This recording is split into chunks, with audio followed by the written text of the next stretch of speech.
Ward treatment. Ward treatment actually doctor treatment की ही एक form है, लेकिन इसका इंटरफेस थोड़ा सा चेंज है।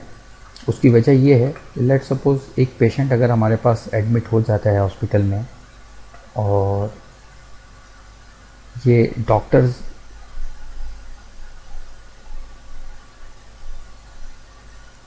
और डॉक्टर फॉर्म के अंदर उस पेशेंट को जो ट्रीटमेंट दिया गया है या जो भी डिटेल हैं या डॉक्टर की जानिब से जो भी उसकी प्रेजेंटिंग कंप्लेंट थी, जो भी उसकी इन्वेस्टिगेशन डॉक्टर ने की, डायग्नोसिस की, कुछ कमेंट्स ऐड किए, जो भी फर्दर उसकी यहाँ पर डॉक्टर ने डिटेल इंटर करके उसको हॉस्पिटल में एडमिट कर दिया। तो अब एडमिट होने के बाद कम से कम उसको 1 से 2 दिन या 3 दिन जितने भी दिन वो एडमिट रहता है उसका एक लॉन्ग ट्रीटमेंट दिया जाता है। उसको डिफरेंट टाइम्स में उसको डिफरेंट मेडिसिन दी जाती हैं वगैरह वगैरह। अब इन सारी चीज़ों को पूरा करने के लिए ये डॉक्टर फॉर्म काफ़ी नहीं था, तो इसके लिए एक वार्ड फॉर्म बनाया गया जो कि डॉक्टर फॉर्म से लिंक्ड है। जो वार्ड फॉर्म में ट्रीटमेंट दिया जाएगा वो यहाँ पर डॉक्टर फॉर्म में डॉक्टर के पास अपीयर होता जाएगा, या डॉक्टर अगर कोई यहाँ पर रिकमेंडेशन ऐड करता है तो वो, या कोई कमेंट्स ऐड करता है तो वो doctor form ward treatment form में वहाँ पर डिस्प्ले हो जाएंगे। लेट सपोज इसकी एग्जांपल मैं आपको एक दिखा देता हूँ। ये ट्रीटमेंट नंबर 5 है, इमेजिन, या लेट सपोज इसको डॉक्टर ने एडमिट किया है। तो अब जब वार्ड में इसी ट्रीटमेंट नंबर 5 का जो ट्रीटमेंट कैरी ऑन किया जाएगा, तो आप देख रहे हैं कि इसमें ये जो प्रोसीजर्स का ऑप्शन है ये कुछ ज़्यादा लंबा है, इसमें कुछ हमारे पास स्पेस ज़्यादा है, मज़ीद इसमें प्रोसीजर्स इसमें ऐड किए जा सकते हैं। इसी तरीके से ट्रीटमेंट प्लान में अगर कोई उनके ऊपर अमाउंट्स मज़ीद ड्यूज़ होती जाती हैं तो वो यहाँ पर ऐड किया जा सकता है। तो ये समझ लें ट्रीटमेंट की एक वो फॉर्म जो एडमिट पेशेंट के साथ होती है। एडमिट पेशेंट के लिए ज़रूरी है कि उसमें रिकॉर्ड किया जाए उनकी सारी ट्रीटमेंट की हिस्ट्री। ये वार्ड ट्रीटमेंट फॉर्म हमारी उस रिक्वायरमेंट को फुलफ़िल करता है। तो इन शॉर्ट आप यूँ सिंपली यूँ समझ लीजिए कि एक पेशेंट का ट्रीटमेंट चल रहा था, आज उसको डॉक्टर ने एडमिट कर दिया और उसको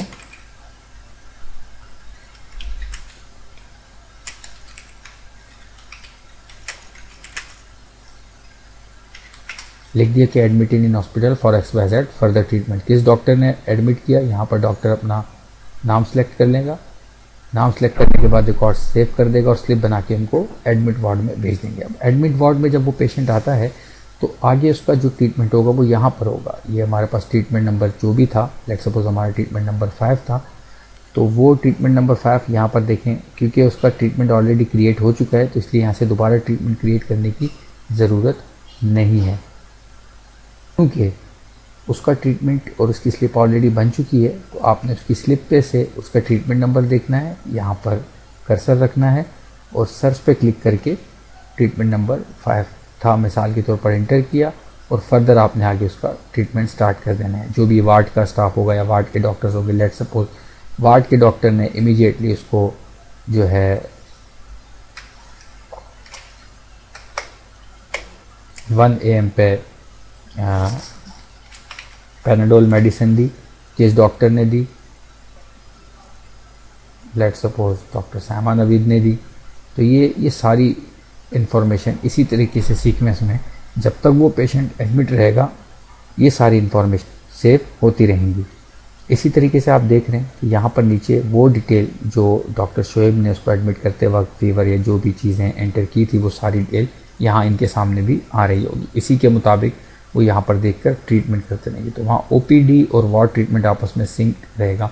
लेट सपोज यही पेशेंट 2 दिन के बाद अगर दोबारा OPD में जाता है और अपनी स्लिप दिखाता है तो डॉक्टर के लिए बहुत, जो OPD डॉक्टर है वो जस्ट उसका यहाँ पर ट्रीटमेंट नंबर इंटर करेगा, सर्च पे क्लिक करेगा तो देखें उसके सामने सारी हिस्ट्री आ जाएगी कि जब ये पेशेंट एडमिट रहा तो एडमिट के दौरान इसका क्या क्या ट्रीटमेंट हुआ।